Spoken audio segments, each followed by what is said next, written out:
Every so often, we unfortunately witness players for various reasons getting cancelled from the NHL. And even though the KHL is very welcoming, it usually pales in comparison to hockey's biggest stage. In this video, we're going to go over several players that have ruined their own careers by various actions. But before we do, if this is your first time tuning into my channel, I'd love for you to subscribe and to stick around. And with that, here are several NHL players that ruined their own NHL careers.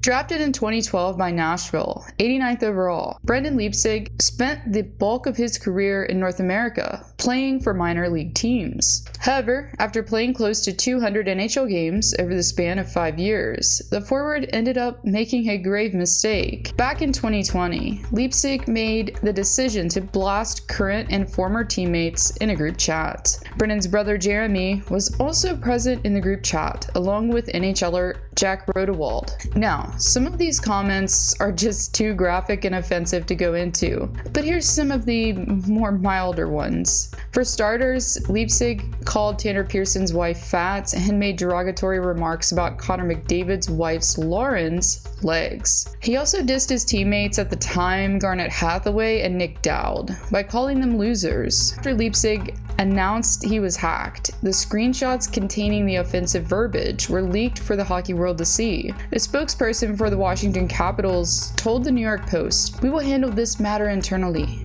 And that they did.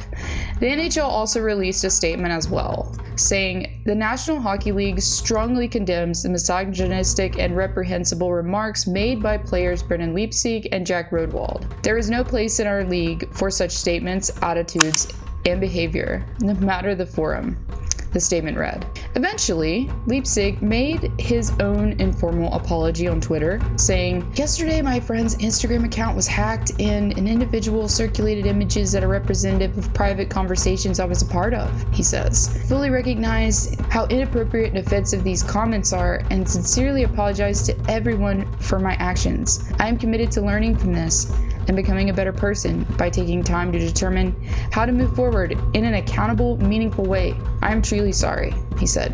Unfortunately for Leipsic, the apology didn't make things go away, as he still had to deal with the consequences of his actions. 2 days after his Instagram account was hacked, Leipsic found himself out in employment, as he was placed on unconditional waivers by the Capitals thereafter. And it was because of this that Leipsic was basically blacklisted and forced to take his talents overseas in result.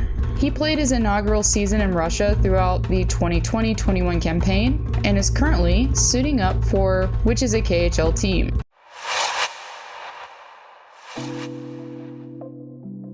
For Slava Voinov, his career began in Russia and will most likely be concluding there. After being selected by the LA Kings 32nd overall in 2008, Voinov spent a considerable amount of time perfecting his craft while playing for the LA Kings AHL affiliate at the time, the Manchester Monarchs. And after securing an NHL debut in October of 2011, Voinov would go on along with his teammates to win the Stanley Cup to top off his rookie season. And in 2013, Voinov went on to further impress by setting a franchise record for the most goals scored by a defenseman in a single postseason, with 6 in total. But it wasn't long after Voinov had signed a fresh 6-year deal valued at $25 million that some events from his past would come up to haunt him in dramatic fashion. At the start of the 2014-15 campaign, Voinov was suspended indefinitely by the Kings as a criminal investigation was being conducted, with the defenseman being the accused, as his wife Marta Varlamova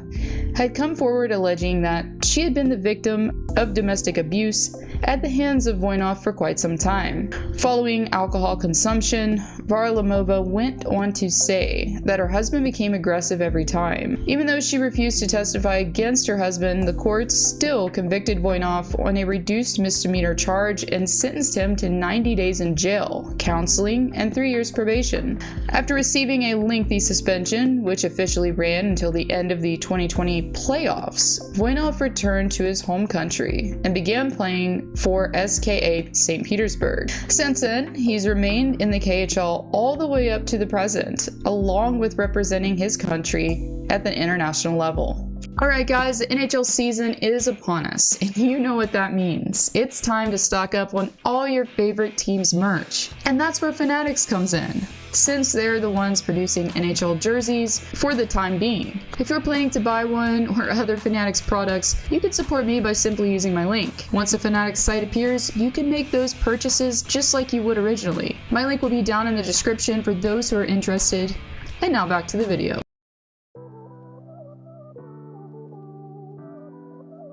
Out of all the players on this list, Alex Galchenyuk was definitely the one to take the steepest decline. Once looked at as the next Marian Hossa, Galchenyuk, who was drafted 3rd overall in 2012, entered the league with a lot of hype surrounding him. Things seemed to start off decently well for the forward, hockey-wise, as he quickly became a fan favorite in Montreal. He made multiple appearances in McDonald's commercials and developed quite the bromance with longtime Hab Brendan Gallagher. Despite his likability, however, he was traded to Arizona during the offseason of 2018. Prior to the trade going down, there was an inkling in 2017 that Galchenyuk had already developed some substantial abuse issues. According to some statements made by former Montreal coach Margiotta, it was revealed that Galchenyuk had received treatment for his dependency for alcohol and drugs. And looking back, it really does help piece together as to why he was traded so frequently and signed with numerous teams. Throughout the decade, he was present in the NHL happenings. He ended up representing 7 different teams. Anyways, it was during his second stint with Arizona that things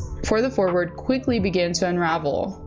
Just 13 days after signing a 1-year deal with the Yotes, Galchenyuk made headlines for all the wrong reasons. On July 9th of this year, Galchenyuk was apprehended by local authorities in Scottsdale after a hit-and-run incident. However, that was only the beginning of the story. While in custody, he proceeded to say some derogatory choice words and to threaten an officer. Because of YouTube policies, we're not going to go into the extent of it, but if you're new to this story, I'll have a link below that goes into more detail. After the verbal tirade, he was then booked on misdemeanor charges, and just days after the fact, the Arizona Coyotes terminated Galchenyuk's contract due to what they deemed to be an off-ice situation. It wasn't long after that as word later broke that Galchenyuk had taken his talents overseas and had signed to play in the KHL, where he still is playing.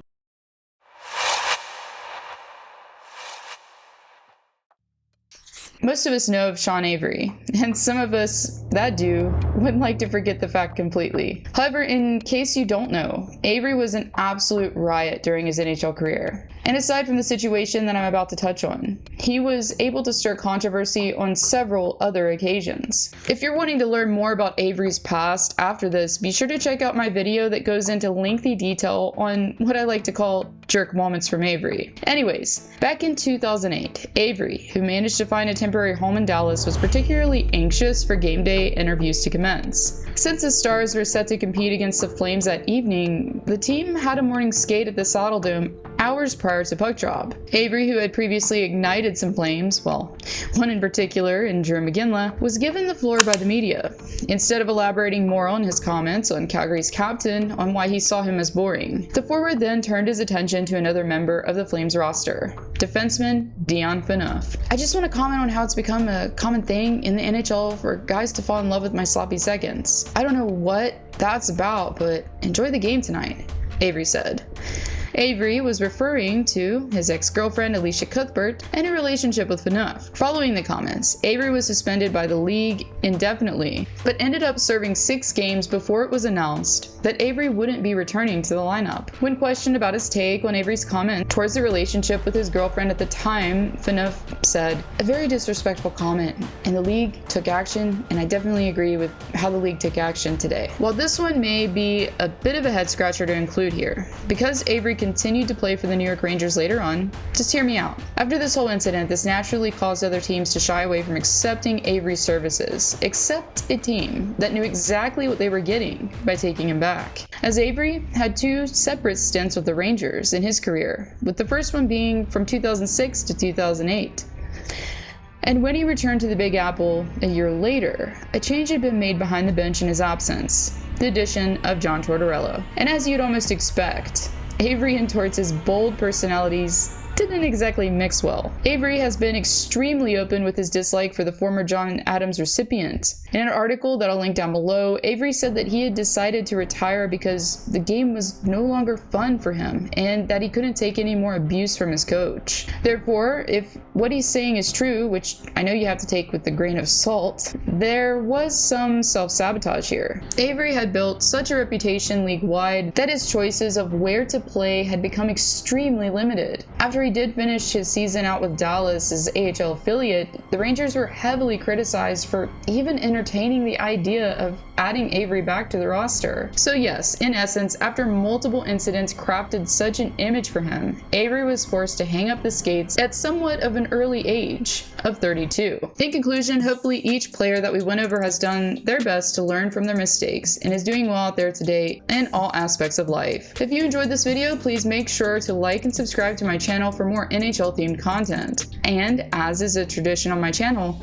I'd like to give a shout out to my amazing patrons for helping support me in my YouTube ventures. Thosha G, Hunter B, Patrick K, and Dom M. You all are truly amazing, and I thank you for your support. If you'd like to receive monthly shoutouts from me, get my videos weeks in advance, and more, for just the cost of a cup of coffee, click the link below to get started. Thank you for watching, and I'll see you all next time.